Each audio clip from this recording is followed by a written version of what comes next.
అతను పార్టీ, అతను పాదయాత్ర చేసిన ప్రతివాడు హీరో అయిపోడు కదా. లిబరేషన్ కాంగ్రెస్ అంటాయా అతను పార్టీ పేరు? లిబరేషన్ కాంగ్రెస్. అది. సో అతనికి వచ్చిన ఓట్లు అవి. సో అతను ఇలా ప్రజల్ని తప్పుదోవ పట్టించి దళిత సోదరుల్ని మిస్లీడ్ చేస్తున్నారు. సో ఈ రకంగా వ్యక్తులు రాజ్యాంగాన్ని it's an abuse, constitutional abuse చేస్తే దానికి శిక్షలు ఉన్నాయి. వక్రీకరించి రాజ్యాంగాన్ని చెప్పటం అనేది, పైగా ప్రణబ్ ముఖర్జీ గారి దగ్గర అవార్డు అందుకుని, చంద్రబాబు నాయుడు గారి దగ్గర అవార్డు అందుకుని, ఒక పార్టీని స్థాపించి మరి ఇన్ని చేసిన వ్యక్తి, ఎప్పుడు నిరంతరం సెల్ఫ్ డబ్బాలు కొట్టుకుంటూనే ఉండే వ్యక్తి ఈ రకంగా ప్రజల్ని అన్యాయంగా తప్పుదోవ పట్టించడం అనేది చాలా దారుణం. వాళ్ళు ఎక్కడైనా సరే అది మానుకోవాలి. ఇక అజయ్ లాంటి వాళ్ళు ఇంకా చాలామంది ఈ రకంగానే మాట్లాడుతున్నారు. ఆర్టికల్ 25 ప్రకారం మాకు హక్కు ఉంది, ఆర్టికల్ 25ని కాదంటానికి ఈడెవడు ఆడెవడు అని మాట్లాడుతున్నారు. అరే బాబు, ఆర్టికల్ 25 జోలికి ఎవరు రాలేదురా నాయన. నీకు కావాల్సిన మతం మారే స్వేచ్ఛ నీకు ఇచ్చింది. అవును, నువ్వు మతం మారావు. నువ్వు మారిన మతం కులాతీత మతమైనప్పుడు ఆ మతంలోకి కులాన్ని చూపించే అధికారం ఏ రాజ్యాంగానికి లేదు. ఒక మత తత్వాన్ని మార్చే అధికారం రాజ్యాంగానికి లేదు. అందుకని ఆ మతాచారాన్ని అనుసరించి ఆ మతంలో కుల వ్యవస్థ అన్నది లేదు కనుక మీరు ఈ కులం వారు ఆ మతంలోకి వెళ్తే మతం లేని కులంలో కులం లేని మతంలో కులం సాధ్యం కాదు కనుక దాన్ని ఆ రోజుల్లో అసలు క్రిస్టియన్ దేశమైన బ్రిటిష్ పరిపాలనలో మనం ఉన్నప్పుడే దాన్ని తీసివేయడం జరిగింది. అప్పుడు ఎవరో మాట్లాడలేదు.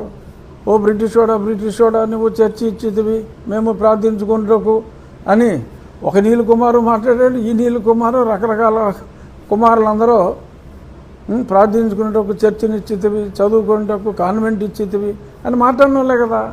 మరి ఇప్పుడు సడన్గా మరణించిన తదనంతరం కూడా బుద్ధిస్టులుగా మారిపోతున్నారు. 2 నెలల క్రితమే మా అమ్మ క్రిస్టియన్ అయితే మా నాన్న హిందూ అన్నాడు ఒకడు. ఏమో కాబోలనుకున్నాం. ఇప్పుడు సడన్గా మరణానంతరం బుద్ధిస్టుగా మారిపోయి క్రిస్టియన్ ఆచారం ప్రకారం పూడ్చివేయబడ్డాడు.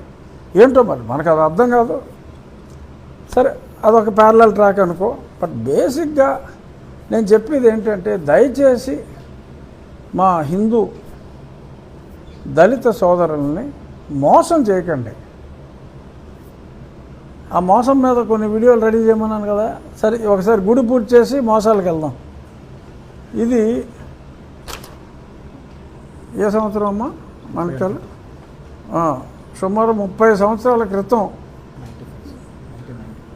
1995.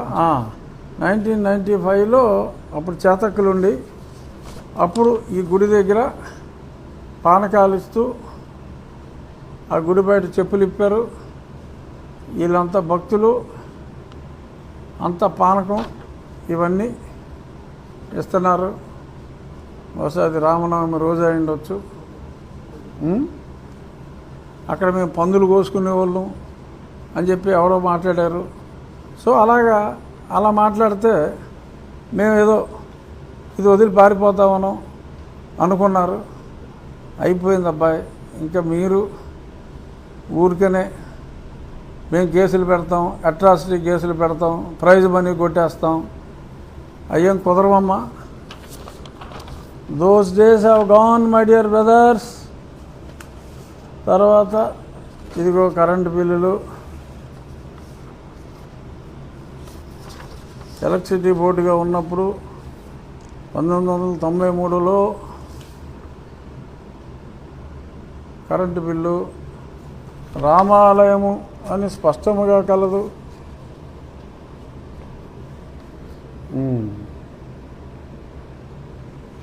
ఇదిగో నేమ్ రామాలయం ఉందా, ఇదిగో ఇక్కడ రామాలయము అని స్పష్టంగా ఉంది. ఎవరెవరో మధ్యలో కొత్త కొత్త దేవతల్ని, అది అసలు సత్రం అంటాడు ఒకడు. సత్రం అంటే సత్రం అనే రాస్తారు కదరా, సత్రకాయ. రామాలయం అని ఎందుకు పెడతారు? ఆ సత్రానికి రామాలయం అని పేరెట్టుంటారంటావా? తింగర వాళ్ళు తింగర మాటలు.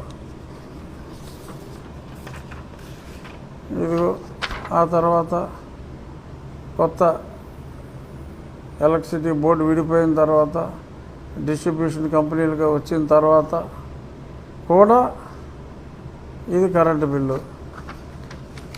ఇక్కడ చూసుకోండి, చిరునామా ఇది 2003 తర్వాత, అప్పటి నుంచి 23 దాకా కూడా కడతానే ఉన్నారు.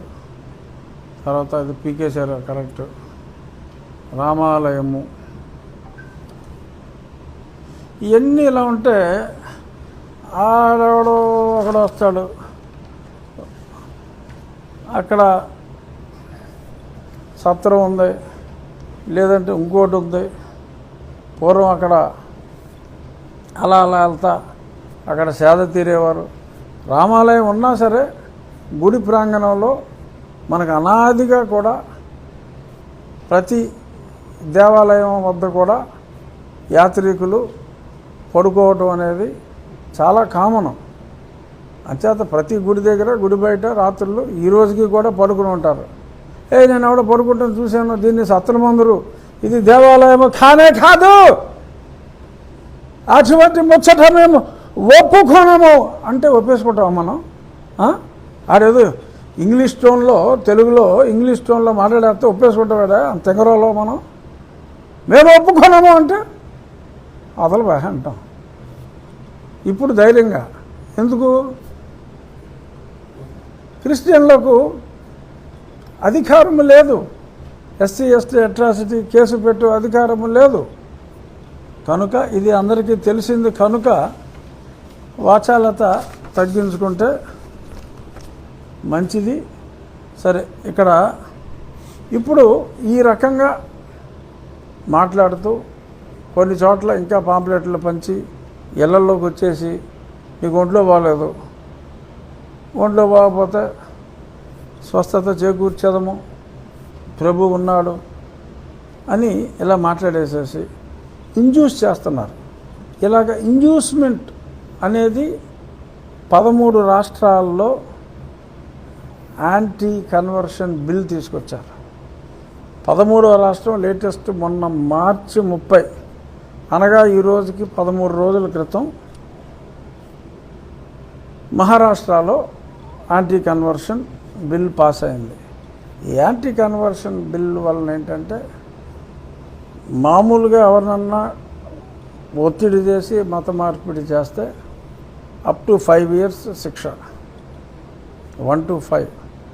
అదే షెడ్యూల్ కాస్ట్, షెడ్యూల్ ట్రైబ్ వారిని మోసం చేసి మేము ఇచ్చేస్తాం, మీకు ఈ స్వస్థత చేకూరుస్తాం అని మోసాలు చేసి ఇళ్లలో దూరి ఎన్ని చేస్తే 10 సంవత్సరాల వరకు శిక్ష. ఉత్తరప్రదేశ్లో అమెండ్ చేసి దాన్ని 14 సంవత్సరాలకు కూడా మళ్ళీ పెంచడం జరిగింది. ఫస్ట్ ఈ యాంటీ కన్వర్షన్ లా 1969లో ఒరిస్సా వాళ్ళు తీసుకొచ్చారు.